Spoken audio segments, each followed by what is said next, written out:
Yeah, welcome to the webinar this evening. I'm Helena Deswood with the USDA Southwest Climate Hub and also the Southwest Drought Learning Network. And if you're interested about learning more about either programs, go ahead and email me. I'm going to go ahead and turn it over to Mikal so she can introduce herself and her programs, and then we'll introduce the speakers as well. Well, yeah, hey everyone, my name is Mikal Antana. I am the program specialist for the Navajo Sustainable Agriculture Project. In short, we call it the NSA project. We are funded by the USDA Outreach and Assistance for Native Farmers and Ranchers, and we're also part of the New Mexico State University Cooperative Extension Service. Some of you that just now hopped on kind of see some familiar names, so welcome back. You guys already know our introduction that we give every week during our presentations, but just for those that are new on here, basically what we do is to help producers improve their operations, profitability, and sustainability through our educational programs and technical assistance provided in areas in McKinley, San Juan, and Cibola County. But to kind of expand on the educational program aspect of things, we provide weekly presentations, alternating topics each week from farming, crops, and livestock and gardening.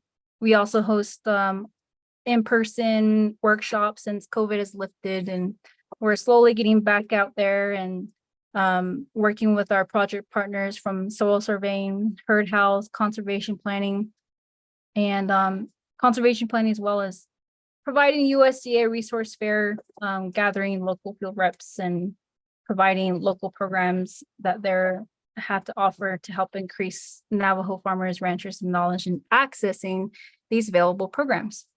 But other than that, thank you all for joining us this evening, and I'll give the floor back to Helena. So our first speaker this evening is Sheena Sham. So we have two speakers, water, one of Earth's natural resources, and the second presentation is rainwater harvesting and climate hub information. So Sheena Sham is the coordinator for the Southern Plains and Eastern Oklahoma Regional Climate Resilience. She is originally from Eastern Colorado and a member of the Cherokee Nation and Delaware tribe. She has a bachelor degree in wildlife management. Sheena lives with her husband and two boys in Texas on a small homestead with a variety of critters. She began her career with BIA in August of 2022. Before joining BIA TCR program, she spent about 14 years with the USDA Natural Resources in North Central Texas. During her time with NRCS, she has worked in a variety of counties, helping private landowners identify resource concerns and come up with alternative practices that would address their concerns. Aside from working with landowners, she also worked with youth by setting up a range and wildlife contest, planning a variety of landowner workshops, as well as attending technical trainings for plant identification and new program updates. When she's not at work, she enjoys doing a variety of activities. You can usually find her outside working with animals, gardening, watching her boys play sports, or going camping in the mountains of Colorado. So I'll turn it over to Sheena. Good evening, everyone. How is everybody? Thank you for joining us this evening on this webinar to learn a little bit about and talk more about drought and drought strategies and a funding opportunity that is out there that different tribes and tribal organizations can take advantage of. So without further ado, I will go ahead and get started. So I figured that since our topic is drought, I would go over maybe just a brief background on water as a natural resource and just some little fun information and tidbits and maybe not so fun information on water resources. So the first thing is looking at water as a natural resource. So some people might ask, well, what is a natural resource or what is a resource? And we can look at water as a natural ingredient that Earth supplies for us for the sustainment of life. There's lots of different natural resources. So the main ones that I feel like really support our life and give us life and opportunities and food is soil, water, air, plants, and animals. So in Natural Resources Conservation Service, we call that our SWAPAs, and water is one of those. So we think of resources, and there's non-renewable and there's renewable resources. And water is considered a renewable resource. Just some information on that is we look at our water cycle, and that's why it's considered renewable, right? So we have evaporation and transpiration from plants and things, and they go up and they form condensation that turns into precipitation. And precipitation falls back down to earth, whether it's rain or snow or hail or things like that. And it falls into a collection system, such as our rivers, lakes, streams, ponds, oceans. And then it starts all over again. So it's just that cycle. And that's kind of why we think of water as a renewable resource. Some background, since we're talking about New Mexico in general, overall, they receive around less than 15 inches of rainfall a year, and 87% of their drinking water comes from groundwater. So when we think about it being renewable and think, well, if it's renewable, then why is there such an issue? Why are we seeing such scarcity when it comes to water and drinking water in mainly? So one of the reasons why is because of our population growth. And right now we're using twice as much water than what precipitation is giving back to us. And that can be from, my slideshow is kind of messed up for some reason. And that can be from a variety of reasons. It can be to population growth, urban sprawl, climate change matters, such as increasing in temperatures and prolonged droughts and things like that. So all those issues, and also water quality, all those issues combine together, and that is what is making our water scarcity issues that we're seeing today. So one thing also kind of information that I like to when I talk to the youth is to think about, if you took all the water on earth and you put it into a gallon jug, only a tablespoon of that is what is actually usable for life, whether it's to sustain plants, animals, or humans. So that's not very much. And so we have to do everything that we can to make that usable for us and storage wise and things like that. So just some information, and a lot of kids look at that and they're like, wow, that's crazy to think that only a tablespoon in a gallon is actually what we can use. So this was just a map that I had found during some of my research that we've used, is different water planning regions within New Mexico. And they deal a lot with groundwater districts and planning aquifers and things like that. So it's also good information to know to get in contact with those different areas and those different water planning regions and come up with different drought planning and water planning mitigation strategies and things. So and since we are in New Mexico, there's different types of aquifers, and the main aquifer that New Mexico deals with is what we call the fractured rock aquifer. And so it's just big old rocks that have different fractures in it, and that's where it stores our water. And the problem with the fractured rock aquifers is they store less water than what our sediment aquifers can. And so when we are talking about water scarcity and we're going through periods of drought and less precipitation, that can make it very hard on our aquifers because they can easily be diminished and go down into a decrease pretty dramatically. So just having an idea of what type of aquifers are in your region can definitely help if you're looking at different planning strategies and things. So one thing that I thought was kind of fun was this cartoon where it talks about, we all talk about having our 64 ounces of water to drink and keep our health. And I thought this cartoon was very fitting when, why do we need to drink water when we can just simply drink cola, right? And it's hard.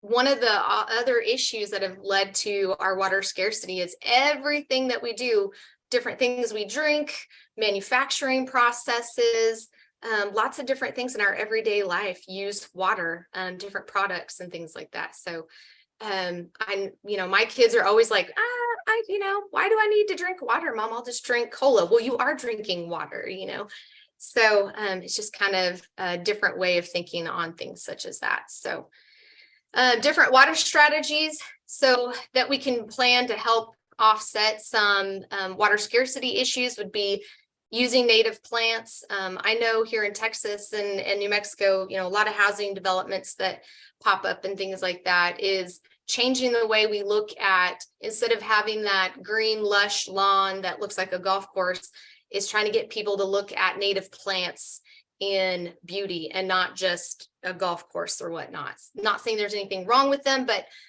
just getting people to change their outlook on their beautification, and native plant gardens and using buffalo grass sod and things like that, and xeriscaping is definitely a water strategy that I know a lot of areas in Austin and Albuquerque and places like that are installing. Investing and updating infrastructure. So a lot of our friends at EPA had talked about that in Texas and New Mexico and Oklahoma, that just in updating the infrastructure alone would save millions of gallons of water. So, a lot of the infrastructure is so outdated and there's so many holes and leaks, and they have a hard time keeping up with repairing those. So they're hoping that the bill and the IRA funding that is coming down through different federal agencies can be used to update some of that infrastructure. And I do have some information from the Bureau of Reclamation. They do have some funding that can be used to help update your pipes and water collection systems and such like that. So I'll share that with everybody through an email or something. Changing our food and water consumption, our agricultural practices, looking at different soil health, cover crops, no-till versus tilling. Agricultural is a big use of our water systems. So definitely changing our agricultural practices helps.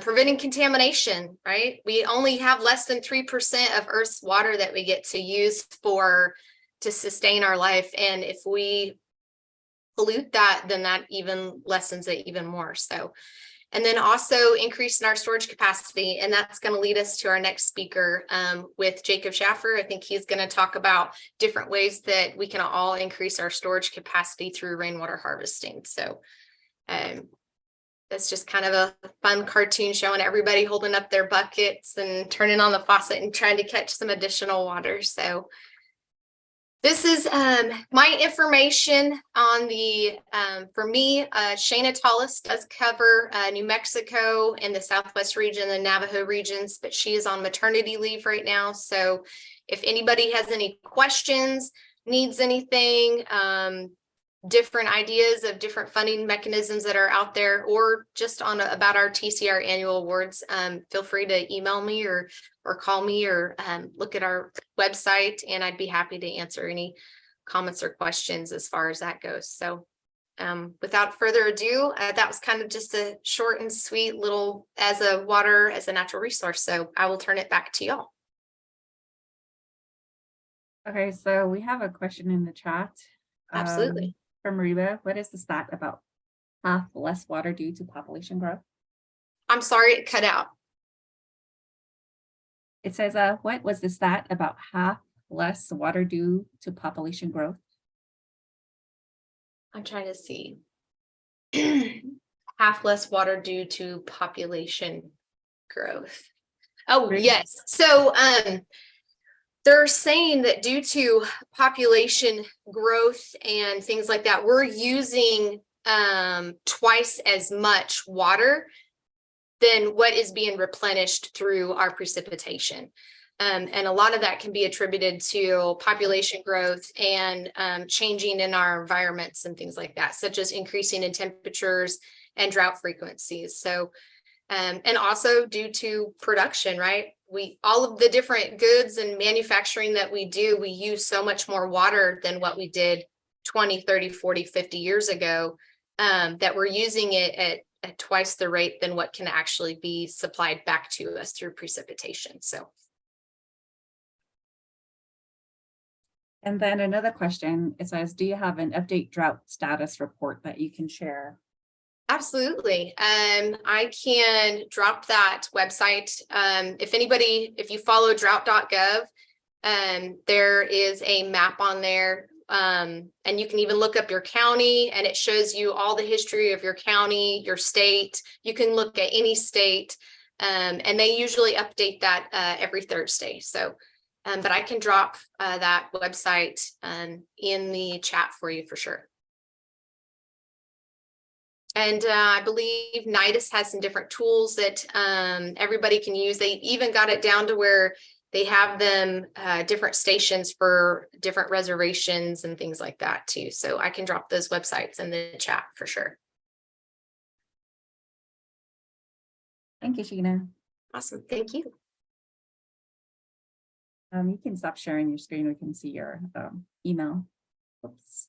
We're going to turn it over to Jacob. So Jacob, if you want to share your, go ahead and start sharing your slide. I'll do your intro. So Jacob Schaefer has been working for USDA NRCS for 16 years as a soil conservationist and is currently serving on a detail as a water conservation specialist with the Southern Plains Climate Hub, where he is working closely with the BIA and tribal nations to consult, design, and implement water harvesting systems to help mitigate extreme weather events. Jacob, with a little luck from patient tutors, received his Bachelor of Science degree in Agricultural System Management with a double minor in Business Administration and Agronomy in 2004 from Texas A&M University College Station. Having such a grand time, he returned to complete a Master's of Science degree in Agronomy in 2007. Masterfully with many energy drinks, defending his thesis on a topic, wheat grain yield, responses to seed date and rate under rain-fed conditions in Texas. Jacob currently resides off-grid with his golden retriever Murphy and claims rainwater has improved his crossword puzzle skills. Over to you, Jacob. All right, howdy from great state of Texas. We're going to go ahead and get started here. All right, first question I always like to say is, Abraham Lincoln had, why is it we never think about rationing until we see the bottom of the barrel? And we generally don't think about water restrictions or anything of that nature until it's really behind the 8 ball and it's too late. So it's something we need to think about all the time. Currently, New Mexico looks pretty good as far as the drought goes, which is a little unusual for that far west. There's some areas that are drier than others, but as a whole state, New Mexico's looking pretty good so far in early 2023.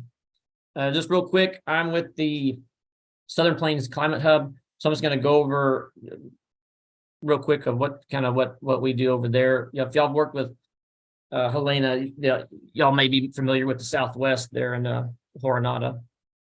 So we cover Texas, Oklahoma, and Kansas, and the headquarters is in El Reno. I kind of cover the Texas area and go into Oklahoma and then on into Kansas. I'm primarily trying to expand further into Texas since they've been primarily in Oklahoma. And of course, the Southwest there, over there in Las Cruces, they cover Southwest over to California and even Hawaii. So I'm hoping we can get some water harvesting demonstrations over in Hawaii one of these days.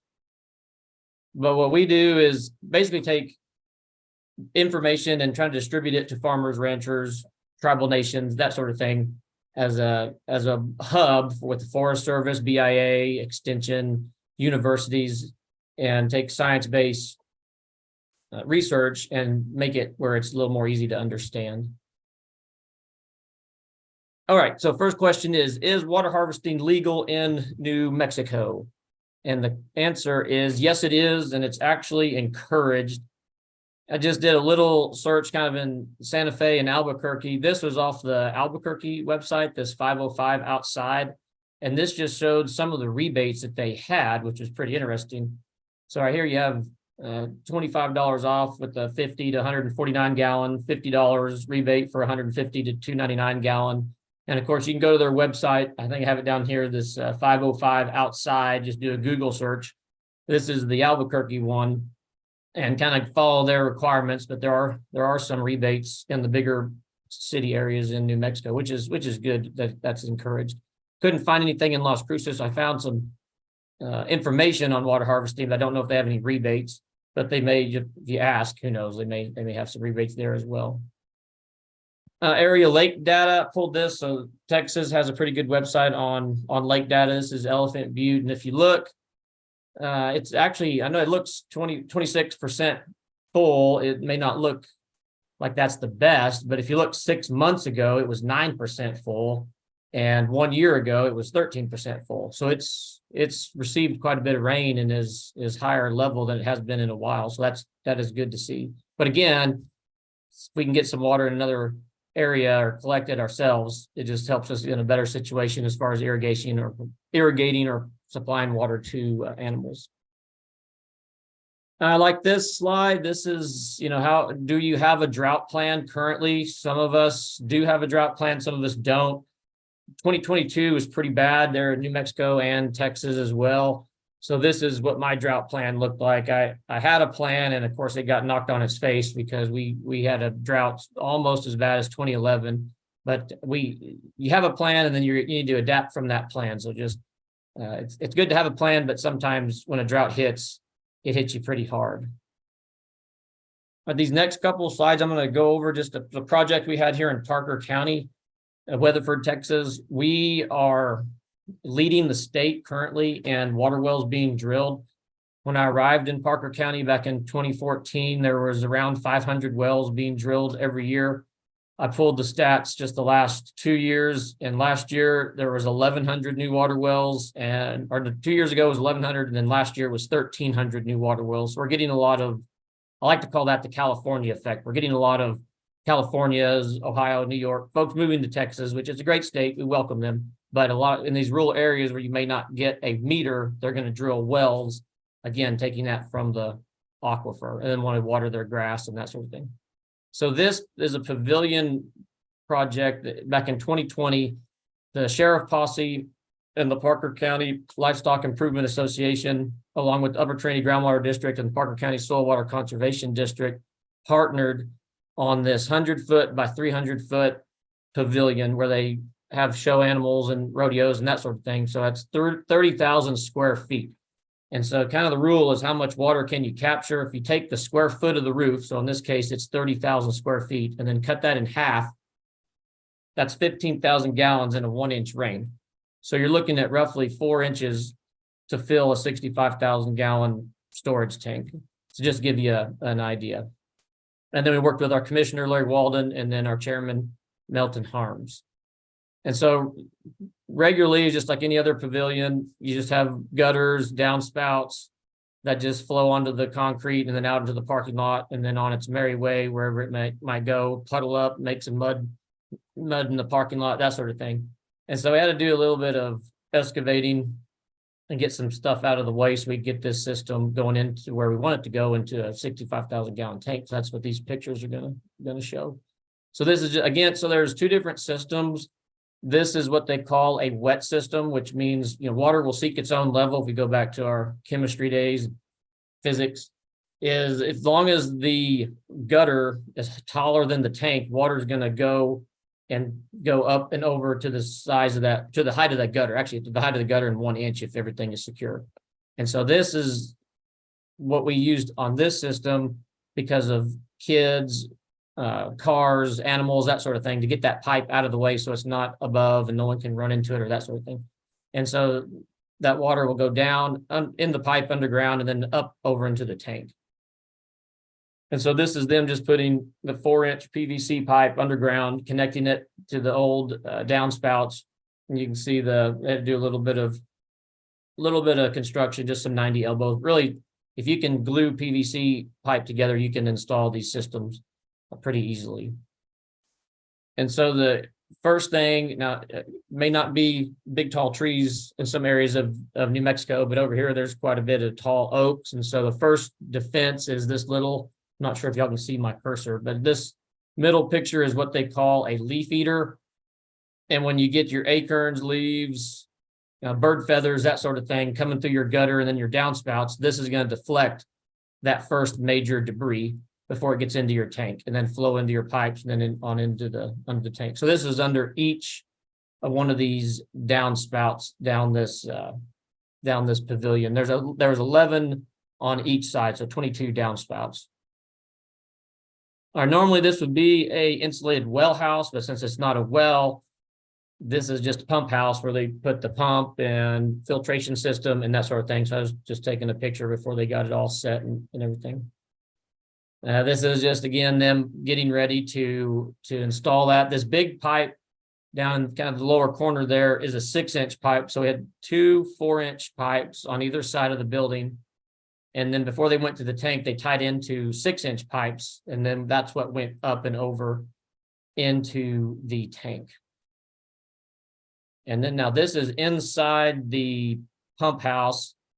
You have, this is just a Mini 3 SE box on-demand pump, and these go up to 80 PSI. So it'll crank out some pretty good pressure. And the other thing cool about these is they have a freeze setting. So if there's water inside the tank, it'll swirl and not freeze your pump and break anything. Now your pipes still need to be insulated, but your pump won't break as long as that freeze setting is engaged. And then along the wall, again, this is at the 4-H center of Sheriff Posse. So there's kids out there showing animals, pigs and goats and chickens. And so they can wash off their show animals. So we were all teenagers with the water hose in the summertime. You're going to spray each other in the face or goof off, that sort of thing. So we didn't want any sort of bacteria directly from rainwater sitting in a tank. So we ran it through this filter system first. And so the first filter is a 5-micron sediment filter. So that just gets your big sediment, sand, whatever gets past the screens. And then your second filter is a 5-micron charcoal carbon filter, which removes any sort of taste in case, there's something in there or something like that. And then it goes on into the UV light, which kills any sort of bacteria. And so, all right, so 5-micron, that's great. What is it? How big is a micron? Okay, so this chart here kind of explains, so a grain of sand, you're looking at around 90 microns. The human eye can see that. A grain of salt, you're looking at 60 microns. Human hair is kind of getting down where that's kind of the smallest that the eye can pick up, and that's 50 microns. So to get down to real small, you look at the red and white blood cells, you're down to 7 to 8 microns on red blood cells. So these filters are filtering out red blood cells. And then your bacteria can get down into the 1, 2, 3 microns, which is why you need the UV light. And then, so anyway, the common question is, well, can you drink this water? Is it safe to drink? And so I'd like to show this slide. This is me and my dog Murphy before we started drinking rainwater. And then this is me and my dog Murphy after drinking rainwater. So you can come to your own conclusion on if it's safe to drink. It seemed to work out fine for me and my puppy Murphy there. So, but if you don't believe that, here is a test. So I sent off that sample to A&M for testing. And if you look, always look at chlorides and sulfates, nitrates. That's kind of those stuff can be bad. If you look, we're at 3 parts per million, and 0.04, which are all in acceptable range. The only thing that's not unacceptable, which again, it's rainwater. So it has a pH of 7 when it falls through the atmosphere, and it can pick up some sulfur and that sort of thing and lower the pH. As you get bit closer to bigger cities, it can really lower the pH into the acidic level. So anything under 7 or 6.5 is really considered acidic, but it's not too bad. If I did some little research on some bottled water just in the store, and a lot of even Ozarka, I think, was 5 pH or something like that. So this is kind of this just shows restrictions and what you're looking for. So it's like sulfates, you have 250 parts per million and under is safe, and we're at 3. Your chlorides 250 and under, you're at 3. Nitrates 10 parts per million and under, we're at 0.04. So this is basically distilled water. And of course, they'll say 6.5 and under is acidic. But again, if you're in the 5 range, not the worst. You may just have to use some fluoride in your toothpaste if to get the fluoride instead of drinking out of the sink. And of course, it's not hard water. This is very soft water, no salts, that sort of thing. All right, so back to the tank. This is a Pioneer 65,000 gallon tank, and I went out there while they were installing it, because they install these things in about a day and a half, and this just kind of goes through that progression. And so it's a corrugated tank, which again, these systems need to be as tight and as dark as they can. So if you can keep it under a building or barn, or just where sunlight can't get it, because you don't want any sort of algae blooms in these systems. It'll clog them up and get you sick and that sort of thing. So the corrugated tank keeps the sunlight out, but then they unroll a aqua liner. Pioneer has a liner that helps kill that bacteria as well. And so that's what they're doing. That's what they're doing here. And of course, it needs to be on a level base. And so we had that leaf eater at the beginning as a first filter. And now we have a filter going into the tank. This is a 16-inch filter. We're coming on either side of the tank. As you can see, one on the left, one on the right. And those are feeding the tank. And so you just have to go clean those filters after a fall event. If you can, once that's kind of a maintenance deal, just to make sure there's nothing clogging up or anything like that. A lot of the stuff that the water's coming in there with such force, it's gonna remove it, just gonna go over the top anyway and keep any of the big debris out of there. And then it goes through your smaller filters in the pump house. Kind of a little rule of thumb is whatever the pipe size coming in, you want that out. So if it's a 6-inch pipe coming in, there's a 6-inch overflow just to help. This could have probably taken another 6-inch overflow, but this one has seemed to handle the overflow when it is filled, because this tank is filled up several times since it was installed in 2020. And then this brass fitting at the bottom, I'll show you some pictures here in a little bit. That's for use where trucks can fill up with water. They can water the arena. They can use it for fire suppression, that sort of thing. What you can do is, so this is looking back at the tank on your overflow. If you don't want your overflow to just go into a stock tank, something like that, you can connect some other pins down the way. And so they decided to go add some tanks around they weren't using. So they went ahead and connected those. So that overflowing is overflowing into these two 1,600 gallon tanks, and then they gravity flow that into their arena, because sometimes we'll get some spillover from the Fort Worth Stock Show and Rodeo, because we're just down the road from about 20 miles, 30 miles to the Fort Worth Stock Show, and they'll come house animals out there every now and then. And I'll see if this will work. So this is a little video just of a smaller system using 2-inch PVC, but will kind of, let's see if this will play here. There we go. All right. So hopefully that's playing for y'all. And you can just see this is a light rain coming down, and then just that pressure is pushing it up and over in that pipe. And I had a extra mineral bucket laying around, so I just threw it under there to catch that as well. But again, you can see that flow on just a pretty light rain. And then again, this just goes back, which the pipe coming in needs to equal the pipe going out just for overflow when that tank is full, just so you don't get back up and get some erosion around the tank. Again, this is public access, so put a fence around it, just try to keep some folks around it, and a little safety light up, security light up there in case somebody wants to go mess around there at night. The hatches on the tank are also locked, so nobody can get in there, but just a safety hazard, keep kids and stuff out. This is where trucks can fill up. So like that 2-inch fitting at the bottom, just rent a 2-inch line, and a truck can drive under there and fill up. See, let me go to the next slide here. So just like this is just a water truck they use to water their arena. And there's also not a fire hydrant on this side of the area. So it's a good safety precaution to have on this side of the county. And rainwater also is not going to the foaming agents that the firefighters use is not going to be binding with any sort of salts or chlorides or sulfates or anything like that. This is pretty much distilled water. Since this was a partnership with Upper Trinity Groundwater District, and they did fund it. And I will say, now this is 2020, so a 65,000 gallon tank turnkey on this operation back in 2020 was right at $50,000. So that same system now, you're probably looking at $65,000-$70,000, just to give you some perspective. But this is just so when people are out there, we have field days or something, we can take them and show them the sign, or if no one's out there, they can look at it and see kind of what they're doing and that sort of thing.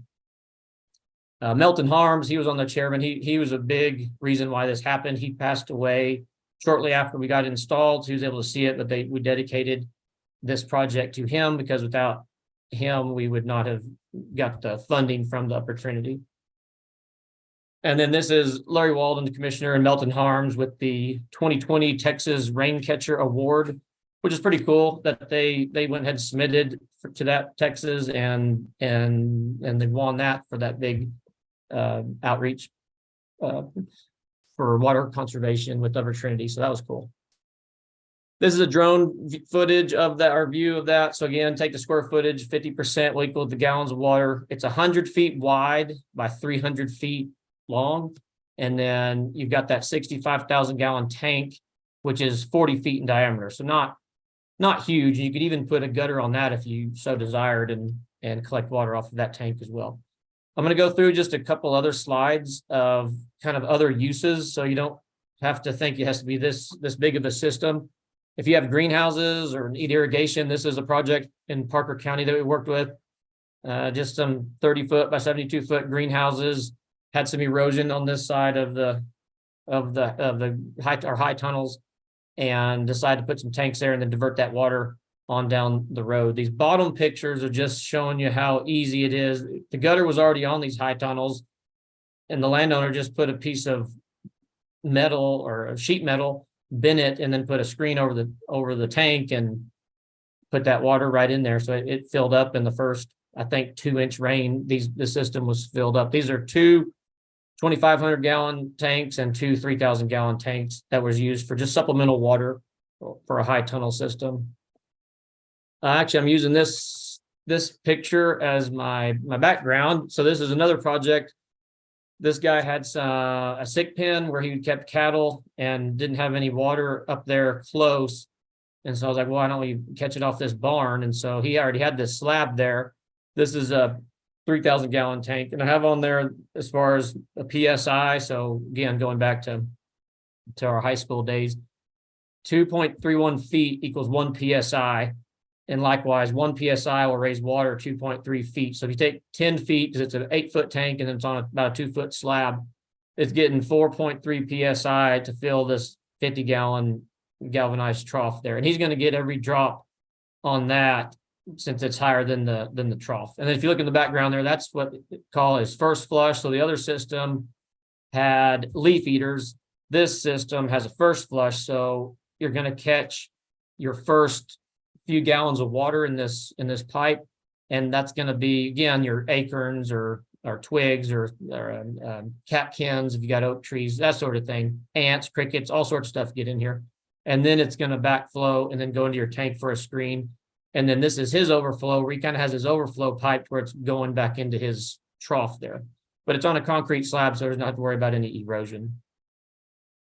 Another system, again, this is just a livestock situation. This guy was a engineer, and so we discussed the first flush, and he kind of took it to a different level, which is cool. I mean, it still works. He just has pipes going over the place, and then he added the leaf eater as well. And then he's got another basket screen in there as well. So this system is going to have very clean water. Here's his overflow pipe. I told him after I took this picture, I was like, let's go ahead and add another pipe on this overflow to get that water away from the base of the tank so we don't get any erosion around that. And this clear tube, if y'all can see that, is you can open a valve and that water will go in that clear tube, and you can see how high that water is as far as the tank. You can fill the tank where it's cool, or again, open that valve and that water will go to the level that's inside the tank, and you can look at on the side and see how many gallons are in there. This is an example of kind of erosion I was talking about. So again, did not have that overflow away from the tank just yet. And so we had that extension pipe over into a stable outlet and cleared up this erosion. And it can also be as simple as just adding a 3/4 inch faucet like this right here. Just connect a regular hose and turn on the faucet and work off of pressure, water dogs, chickens, gardens, whatever. So really whatever you want to use it for or can come up with as far as plumbing you can do with water harvesting. Now this is a hay barn. And again, no water in this pasture, but there was a hay barn that was not being used other than the water was shedding off of it and making a muddy mess. So we put, I believe it was 4 3,000-gallon tanks. These are just 2 of them, and then had a trough there. So this rancher is able to utilize this pasture where he wouldn't be able to utilize it before, since there wasn't any water. And I don't believe there was any good aquifers to drill a well in this pasture either. So it kind of solved 2 problems with the mud around the barn, also providing water for the pasture.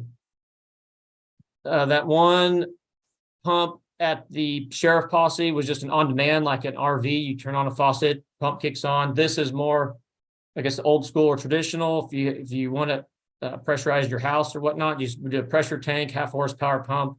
Same thing. You got your 5-micron sediment filter, 5-micron charcoal filter, and then your UV light. And this is just, again, for if you wanted to use a house or that water needed to go somewhere, a little more pressure was needed, you could use this more traditional system. If you are in Albuquerque, Santa Fe, Las Cruces, any of the bigger areas, more populated areas, and they're on a homeowner association, this was a homeowner association here in Parker County, could not have the blue barrels out in sight. So he built this nice little fence around it and elevated those tanks. I think he had 6 55-gallon drums, and then just gravity flowed them into his landscaping. So just an idea there. If, homeowner association won't allow those tanks in the front, you can always decorate them. Austin, they have some of their homeowner association actually have competitions with painting murals and trees and butterflies and that sort of thing on the tank to kind of make them look more wildlife friendly. Okay, now these next few pictures are actually in New Mexico. This is around Corona. I was out there a couple of years ago and came across this one, and all that is just a wildlife guzzler where it channels that water into the middle. You have this big concrete holding tank, and then it gravity flows down on this lower picture into a little drinker, just for mule deer, again, butterflies, bees, turkeys, whatever may be in the area can come get a drink there. But that's just a typical kind of wildlife guzzler. I think the Forest Service, a lot of them will put these up, the wildlife department, in the areas where it's a little bit drier. This is another example of a wildlife guzzler. Again, it's just circular and funnels water to the middle, and then there's a pipe underground. And then there's a little drinker here in the water that's at ground level, which I want to show you all this next picture of. These just need to be a little more caution with when it does rain. If the picture on the left was before cleaning out, and the picture on the right is when it was cleaned out. So that water was stagnant. There was nasty bugs and stuff. The holes were all clogged with mud, and so I had a stick, and then just had bare hands and just started getting mud out of there to clean it out, try to make it a little more wildlife friendly. But when you put them on the ground like that, you just have to be careful to not let them, when it gets dusty and when it does rain, it'll backflow that into a lot of mud. So there's a little bit of maintenance on these if they are at ground level, so birds and things won't drown in them. This is a cool situation. This is in the Chihuahuan Desert. This was Greg Judy. He's a big high up in Missouri, but gives a lot of talks on rotational grazing. And so this area, they guttered, or well, not really guttered, but put a barrier on a mountain. They call it gutter to mountain, to divert that water into a tank. And so you can imagine the size, and I think I did the calculation, it was like 90 acres they were catching. So that diversion was going into a 1 million gallon tank, which is pretty cool. And then it was distributed over this 40,000 acre ranch. So it was about a 90 acre watershed, roughly, running into this pipe, all channeled into this pipe, and then into this 1 million gallon tank. Now I have no idea how they trucked concrete and all that up there, but I'm sure it was not an overnight project. Probably took them several months to get that many concrete bags and haul that metal up there, but still very cool. 1,000,000 gallons and all gravity flow. And then, of course, if you're going to go through all that trouble, just make sure that you have your floats covered so cattle and or elk or deer or whatever won't get in there and tear anything up. And then you've got 1,000,000 gallons leaking all over the ranch. So this is just one idea of how to keep those protected from livestock. Okay, for the math folks, so this is just a little example. You can crunch your own numbers for your situation, but let's just say you have 100-foot by 100-foot pavilion. So that's 10,000 square feet. And then we'll take 10,000, we'll cut it in half, and that'll be 5,000 gallons in a 1-inch rain. So you have 100 goats that drink 3 gallons a day. So it's 300 gallons. And then let's just say we want to plan for 60 days with no rain. And so that's 18,000 gallons of water that we need. And so just take 18,000 gallons of water that you need divided by the 5,000 gallons an inch, and you'll get 3 inches of rain needed. And so I just pulled the Las Cruces kind of rainfall data. I couldn't find, I went back to the site, but May wasn't uploaded yet. So if you go to Las Cruces and you kind of look through there, of course, y'all's monsoon season is a little bit later in the summer, but if you look, just kind of look down that chart, you can see there was almost 7 inches last August. So that would have filled up your tank. If you keep going through here, like look at 2017, July, there's 3.47, 2015, 3.33 inches. So there's several months that you want to be ready and catch that monsoon rain. So you can have that, 60-day or 90-day or however many days of storage you want without rainfall, rather than it run off to your neighbor. And kind of the West Texas rancher or farmer saying is, we want to keep every drop of water within our fence lines. We don't want any runoff going over to our neighbor. We want to capture it, whether it's on a terrace for their row crops or in a storage tank or stock tank or whatever. Keep that water on your ranch. And with that, I think that's all I got. So this may be how they got those concrete bags up there. I don't know. Sometimes I look like that elk hunting, packing up that mountain sometimes. But this is my information. Jacob.chaffer@usda.gov. My cell phone if you have any questions. Again, went to A&M. So this rainwaterharvesting.tamu.edu is an excellent website to go to. We also have, if you have your phones that work on QR codes, USDA Southern Plains Climate Hub or the Southwest Climate Hub. And then this other one is just a water harvesting website that I'm putting together. We're trying to merge it with the Southern Plains Climate Hub website to have a one-stop shop. But with that, I will turn it back over for any questions. Okay, so we have 2 questions. The first one, how long does the liner last inside the tank? Those liners on Pioneer, I believe, I have to go look on their website. I can't remember if they're lifetime or 50 years or something. They're pretty long life. So I think at least they're 50 years. I'm not sure if they go lifetime warranty or not. Just on those Pioneer tanks, just make sure you have for installer install it. If you install it yourself, then they won't warranty it. But it's 50+ years lifespan on those liners if they're taken care of. And the second question, are all of these tanks insulated? No, these are not. And I do have if you go to this website QR code to the bottom right there, I have a section of maintenance as far as freeze protection. But these tanks, like these poly tanks in this photo here, either you can, if they're thick enough, you can bury them in the ground a little bit, keep them in a shop or barn. You can keep a heater in them, or a lot of folks, if it's extreme cold, if you're up a higher elevation, they'll just drain them and then drain it for the winter time, and then plug everything back up in the spring and summer for the monsoon season. Okay. If there are any other questions, feel free to unmute yourself. But I would like to thank Sheena and Jacob for their presentations.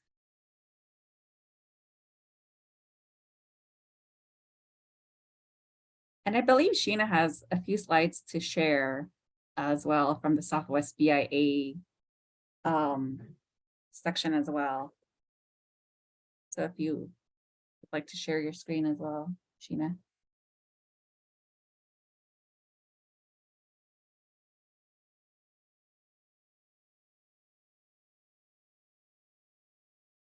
Mikhail, do you have any announcements while we're waiting? Yeah, I was gonna wait until Sheena. Okay, all right, announce- well, I'll let Sheena go and then have you. Oh, sure. Okay. All right. All right, y'all, this real quickly is just on our Tribal Climate Resilience Award funding that we give out every year through our TCR branch. So this year, we're going to have two categories. One is going to be for planning, and one is going to be for implementation. So it'll be, planning activities for climate change, travel to trainings and conferences, youth engagement, as well as holding training and or workshops for other tribes to participate in. And then those are going to be at $250,000 max.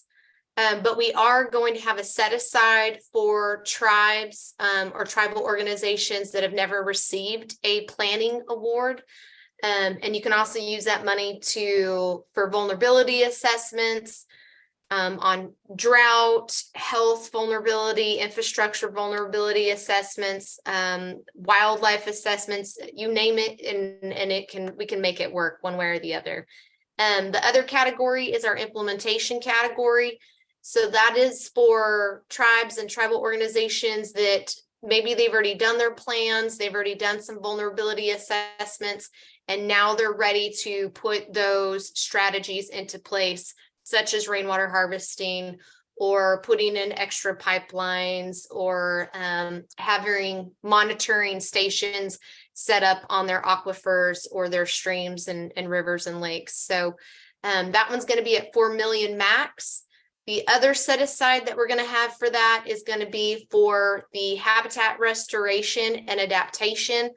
So if you've got different habitats or ecosystems that you find vulnerable, such as wetlands, habitat for an endangered species, or cultural significant wildlife habitat for your tribe, we're going to have a set aside for funding on that.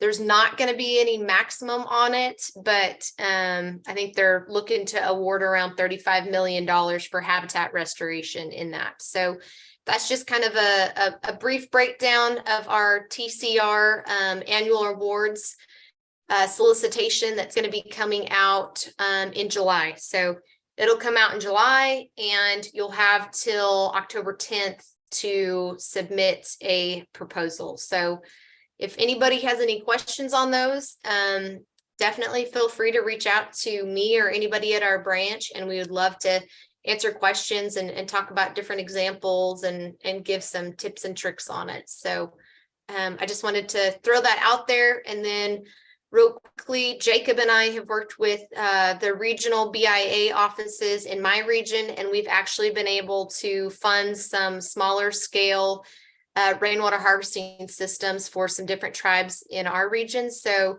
if that's something that anybody is interested in your region, Jacob and I would be happy to talk to anybody and see what, we can get going for y'all if that's something that y'all are interested in. So with that, I'll turn it back to you. Okay, there's a question. What state is that funding for? It's for everyone, all 50 states. Are these open only to departments of natural resources for tribes, or can nonprofits or producers apply for some of these fundings? So it's open for all different types of tribal organizations or tribal nations. So whether it be the natural resource departments at tribes or the environmental departments, we've also had housing departments. And it's really open to any type of department within tribal organizations or tribal nations. So. Thank you. So will you be the main person that whom are interested in this program to talk to you and Jacob?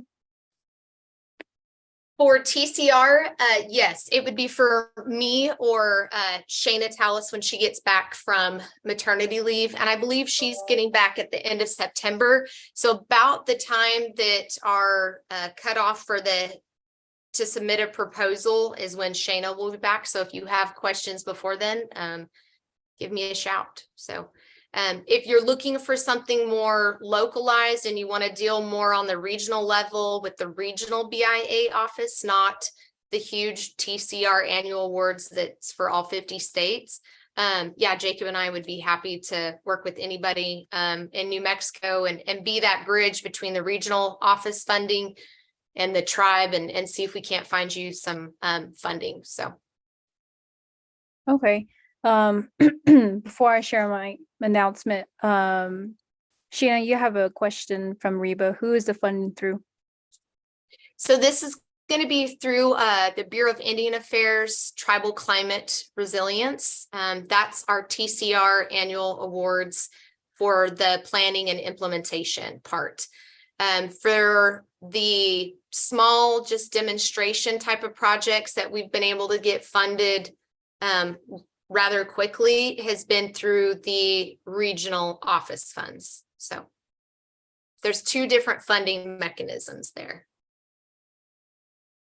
Sheena, one more time, when does the funding open? So the funding for TCR annual awards is going to open July 10th. Okay, thank you.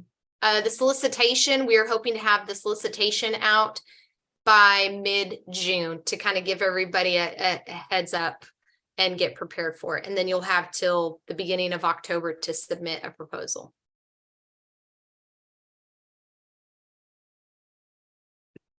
Okay, thanks, Sheena. Yep. So some of you may still have some questions, but I just want to share a quick announcement. I did release a poll, so it's just basically your understanding of how all the presentations that were presented this evening. So if I could get everyone's input, I believe I got 2 of them and I'm still waiting for 8 more. If you're not part of the Navajo chapter affiliation, just insert in that chat box that you're not part of the Navajo Nation chapters affiliation. But if you are, do input what chapter you reside in. But I just wanted to put that out there. So if you guys could fill out that poll for us, any additional comments that you want to share or any other sort of recommended webinars that you want to see more of, or what you want to see more in collaboration with Drought Learning Network, please feel free to put that in the additional comment section. But please fill out that poll for us. It really helps us out. Again, if you're not part of a chapter affiliation, just say that you're not part of the Navajo Nation chapter. But I'll just go ahead and give it back to you, Helena. Okay. So Sheena, I have a question. There are some tribal soil water conservation districts. They can apply for some of these fundings, correct? Yes. Okay. Yep.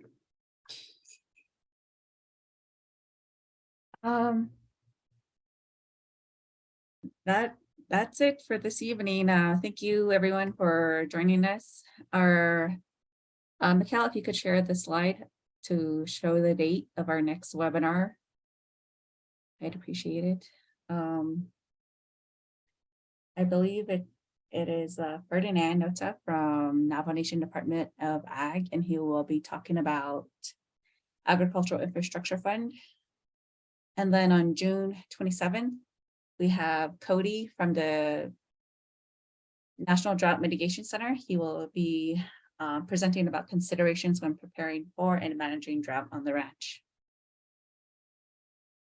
Thank you, everyone. And then here's our contact information if you'd like to suggest some more webinar topics as well.